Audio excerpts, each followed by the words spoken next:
Luka posluša glasbo, Tina pa se poskuša učiti. Žal si delita skupno otroško sobo.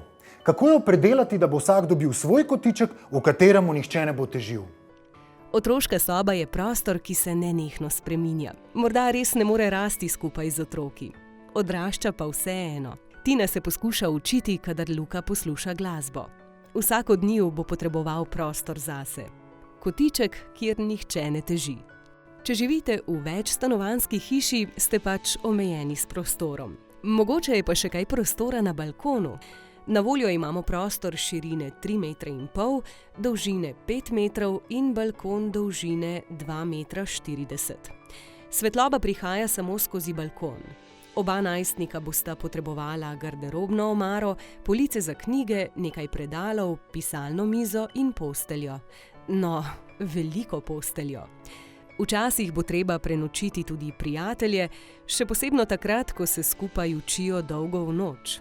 Prav posteli bosta narekovali obliko obeh sob. Posteli z 1,20 m širokima vzmetnicama postavimo v sredino, drugo za drugo. Po sredini prostora tako nastaneta dve niši. Del prostora med njima se da koristno uporabiti za vgrajene police in omarice. Ob oknu bo prostor za pisalni mizi. Za desničarko Tino bo svetloba prihajala z leve strani, za levičarja Luko pa z desne. Nekaj prostora za shranjevanje bo še v predalih pod posteljama. Ostanki nosilnega zidu lahko služijo za vpenjanje stenskih polic.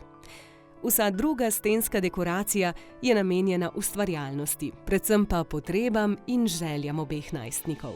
In kje bodo vse obleke? Pa miza z računalnikom in tiskalnikom. Potreben bo manjši skupni kotiček, nekakšen predprostor. Nekaj svetlobe bo prihajalo skozi prosojna stekla na vratih novih sob, vrata proti dnevni sobi pa bomo odstranili. Na vsaki strani predprostora sta zdaj garderobni omari, med njima je miza z računalniško opremo.